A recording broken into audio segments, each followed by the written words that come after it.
பிற மாநிலங்கள் ஏற்றுக்கொண்டது அப்படின்னு சொல்றது இருக்கு பாருங்க. அப்போ இன்றைக்கு உத்தரப்பிரதேசல ஆவாதி மொழி பேசுற மக்களை பார்த்து எப்படி இந்தி மொழின்னு பேசுறாங்கன்னு சொல்றாங்களோ, அப்படித்தான் தமிழ்நாட்டு மக்களை பார்த்து இந்தி மொழி பேசுறவங்கன்னு சொல்ல வேண்டிய நிலை தான் யாருக்கு உருவாகும்? தமிழ்நாட்டுக்கு உருவாகும். எனவே அப்படி ஒரு தேவை ஏற்படல. இங்க நாங்க கல்வியில அக்கறை எதிலையுமே நாங்க முழுசா வளர்ந்துட்டோம் சொல்லவே இல்லை.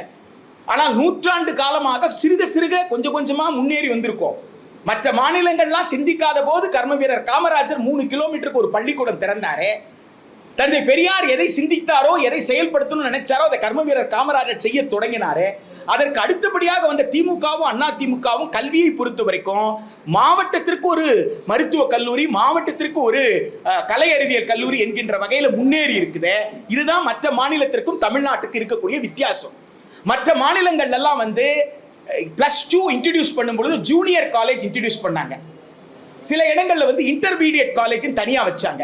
ஆனா தமிழ்நாட்டில் என்ன நினைச்சாங்கன்னா அதற்கான கட்டமைப்பு இல்ல, அதற்கு நிதி செலவு பண்ண முடியாது.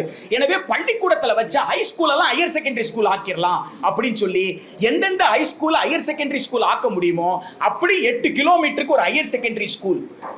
இதை மற்ற மாநிலங்கள் செய்யலையே. இது அத்துணையோட குமுலேட்டிவ் ஃபேக்டர் தான் நீங்க அந்த 50% GER சொல்றது.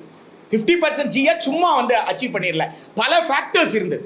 உங்களுக்கு கலைஞர் முதலமைச்சராக இருக்கும் பொழுது 5000 ரூபாய் அறிவிச்சாங்க சமூக நலத்துறையின் கீழே. இங்க ஹெட் மாஸ்டர்ஸ் உட்கார்ந்துட்டு இருக்காங்க, கேட்டு பாருங்க. 8ஆம் கிளாஸ் வரைக்கும் பெண் குழந்தைங்க படிச்சா திருமண வயசுல 5000 அறிவிச்சாரு. அந்த அறிவிப்புக்கும் பள்ளி கல்விக்கும் சம்பந்தமே கிடையாது. ஆனால் அந்த ஆண்டு நடுநிலை பள்ளியில விடுபட்ட பெண் குழந்தைகளாம் திருப்பி கொண்டு சேர்த்தாங்க. ஆக தமிழ்நாடு அரசை பொறுத்த வரைக்கும் கொள்கையின் அடிப்படையில், கல்வி என்கின்ற கொள்கையின் அடிப்படையிலும் சரி, அந்த கல்வி கொள்கையின் அடிப்படையில் தருவதற்கு தேவையான ஊக்க வசதிகள், அது நிதியாக இருக்கலாம், அல்லது மற்ற பக்கத்திலேயே பள்ளிக்கூடம் ஆரம்பிக்கிறதாக இருக்கலாம், விடுதிகள் திறப்பதாக இருக்கலாம், இப்படி பலவற்றிலும் கவனம் செலுத்தியால்தான் இந்த முன்னேற்றம் அடைந்திருக்கு. இந்த முன்னேற்றத்தை ஒட்டு மொத்தமாக தேசிய கல்விக் கொள்கை பின்னுக்கு இழுத்துவிடும்.